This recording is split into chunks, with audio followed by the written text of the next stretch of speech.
Hello my dear students, आज मैं आपको अल्कोहल फिनॉल ईथर चैप्टर में पढ़ाने जा रहा हूं physical properties of ether. Ether किस तरीके से दिखता है, उसकी स्मेल कैसी होती है, उसका बॉइलिंग पॉइंट, उसकी सॉल्युबिलिटी किस तरीके से किससे हम रिलेट कर सकते हैं और कितनी होती है, ये हम पढ़ेंगे इस पूरे लेक्चर के अंदर। तो चलिए स्टार्ट करते हैं। Physical properties of ether. Physical properties of ether देखिए,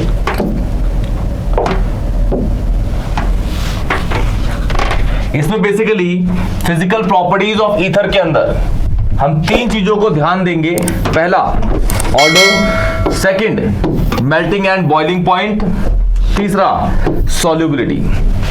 किसकी? सॉल्युबिलिटी। किसकी बात कर रहे हैं हम? ईथर की।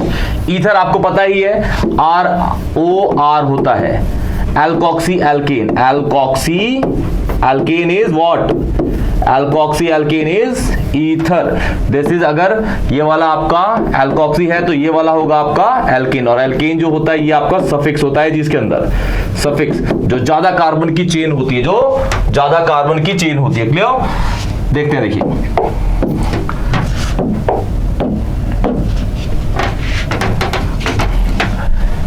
Order of ethers.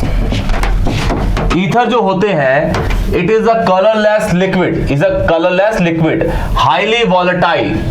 कलरलेस होगा पहली बात, और हाईली वॉलेटाइल होगा, मतलब आप उसको अगर रूम टेम्परेचर पर रखेंगे तो वो भाप बन जाता है, इवेपोरेट हो जाता है। इसलिए उसको बोलते हैं, उन चीजों को जो रूम टेम्परेचर पे ही इवेपोरेट होता है उसको वॉलेटाइल कंपोनेंट्स कहते हैं, और ईथर भी इसी तरीके का आपका वॉलेटाइल कंपोनेंट होता है। क्लियर? स्वीट स्मेल होती है इसकी, एक्सट्रीमली फ्लेमेबल होता है, एकदम फटाक से आग पकड़ता है, एकदम ही आग पकड़ लेता है। तो ये है आपके कुछ ईथर की छोटी मोटी प्रॉपर्टीज। क्लियर? अब आप देखिए कि ईथर कैसा दिखता है। ईथर बिल्कुल आपका दिखता है कलरलेस, पानी जैसा दिखता है। ये देखिए, ये बीकर के अंदर ये तो आपको दिख रहा है, ये पूरा का पूरा ईथर है। क्या ये? Ether. Di ethyl ether. Di ethyl ether मतलब अगर इसका फॉर्मूला लिखेंगे CH3 CH2 O CH2 CH3, di ethyl ether is ethoxy ethane. Ethoxy ethane इसका नाम होता है जी, IUPAC। ये जो वर्ड है ये तो कॉमन नेम है, ये कॉमन नेम है। This is what? Common name. ये वाला है आपका IUPAC। IUPAC, this is IUPAC। इस तरीके का दिखता है जी आपका ईथर। टेस्ट ट्यूब में डालेंगे बिल्कुल लगेगा पानी है। डेंसिटी अलग होती है, पानी की डेंसिटी 1 होती है, इसकी डेंसिटी अलग होती है बस, लेकिन दिखने में बिल्कुल ऐसे लगता है कि भाई पानी जैसा, बिल्कुल ट्रांसपेरेंट कलरलेस होता है। क्लियर? बढ़ते हैं नेक्स्ट पे। देखिए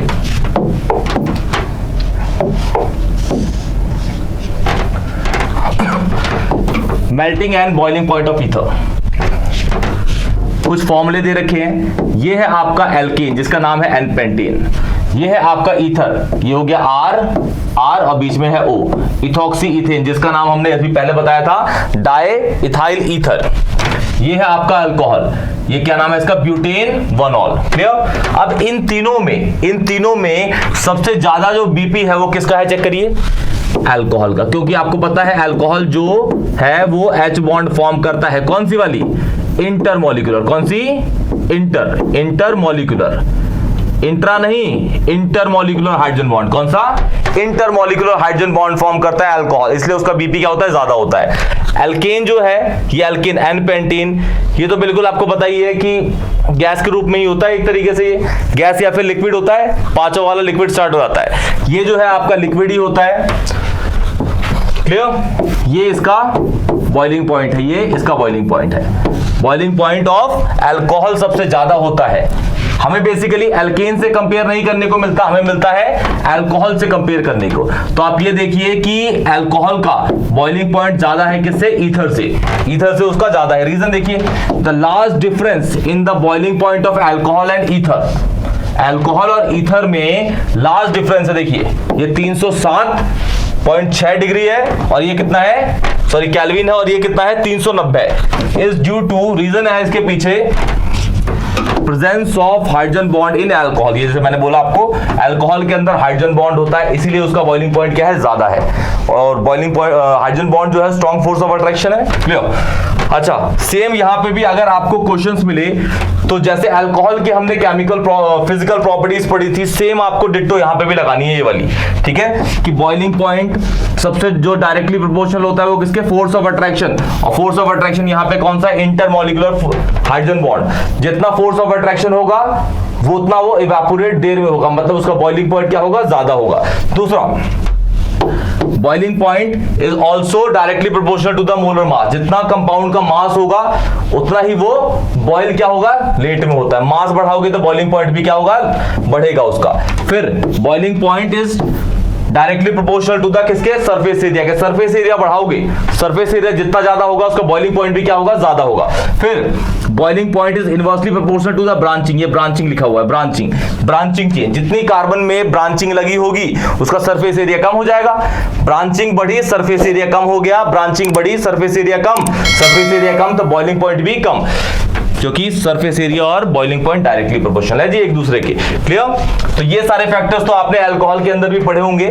सबसे ये सीक्वेंस में फैक्टर्स चलते हैं। सबसे पहले आपको ये फैक्टर को देखना पड़ता है, फोर्स ऑफ अट्रैक्शन का। दूसरा आपको देखना पड़ता है मॉलिक्यूलर मासेस का।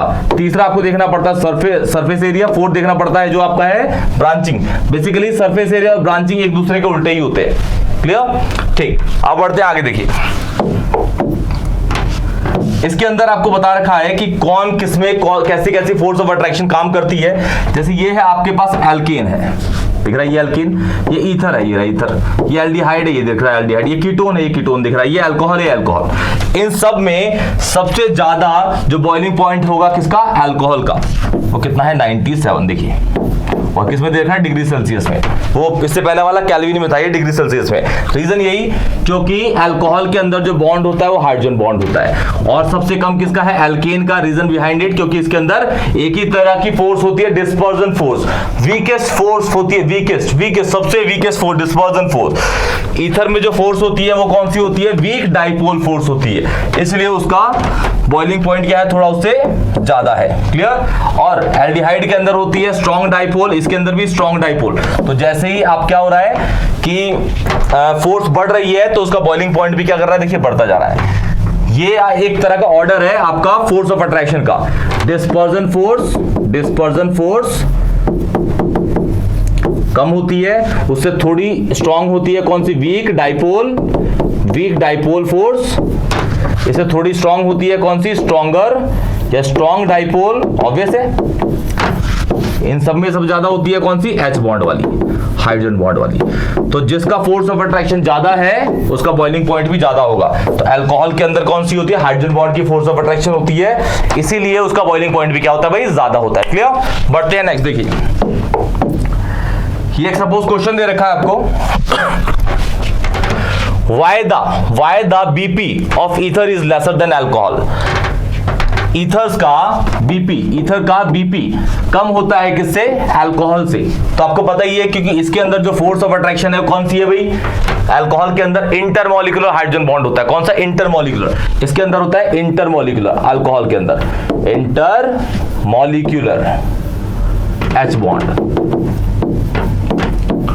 और इसके अंदर कौन सा होता है जी, इसके अंदर होता है वीक डाइपोल फोर्स होते हैं। कौन सी, वीक डाइपोल। और दोनों में फोर्स ऑफ अट्रैक्शन ये ज्यादा है तो इसका बॉइलिंग पॉइंट क्या होगा, ज्यादा।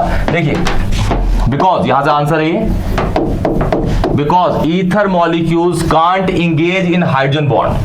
engage in hydrogen bonding with each other, they have much lower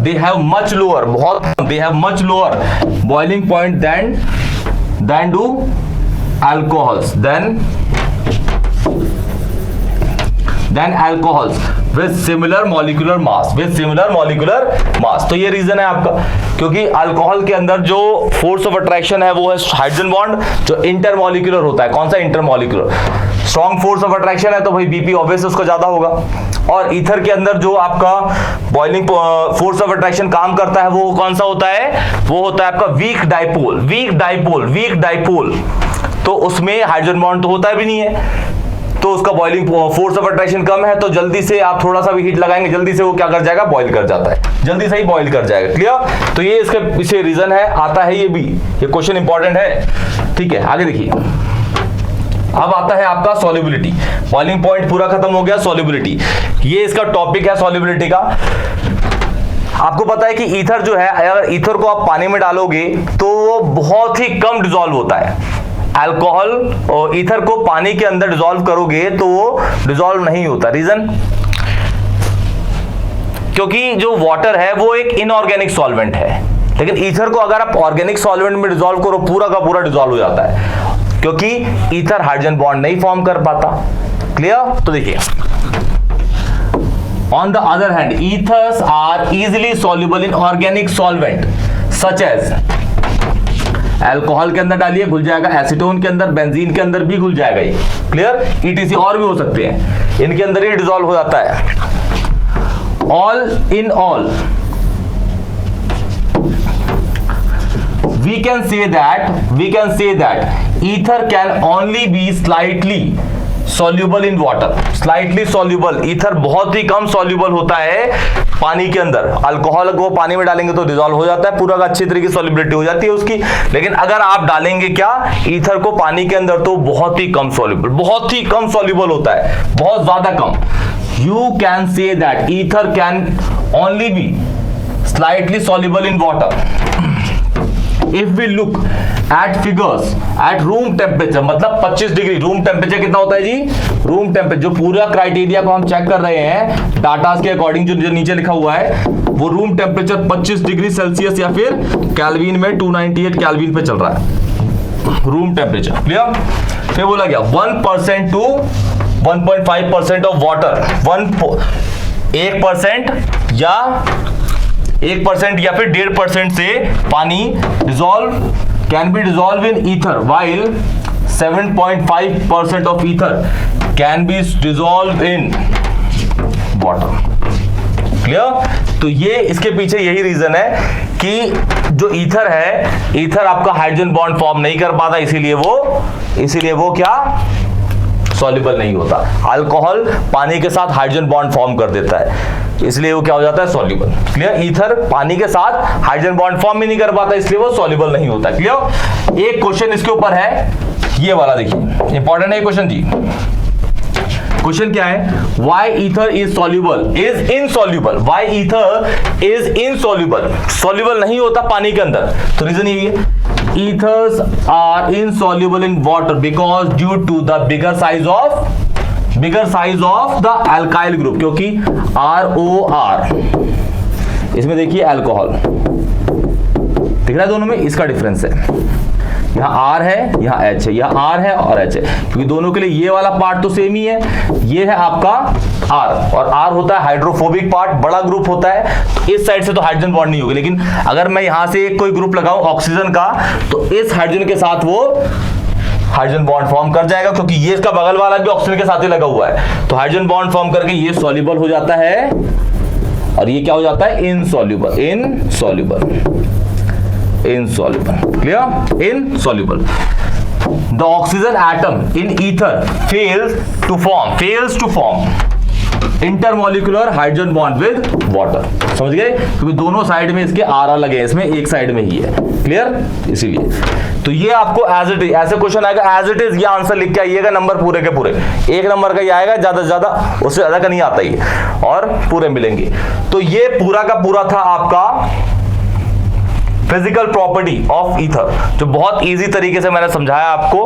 IUPAC मैंने डाल दी है लेक्चर के लिए, और वो अपलोड हो गई है, उसको भी देख लीजिएगा। और कोई भी वीडियो के अंदर किसी भी कॉन्सेप्ट में आपको डाउट हो तो कमेंट सेक्शन बताइए, वीडियो को लाइक करिए और चैनल को सब्सक्राइब तो जरूर करिए। तब तक के लिए टेक केयर।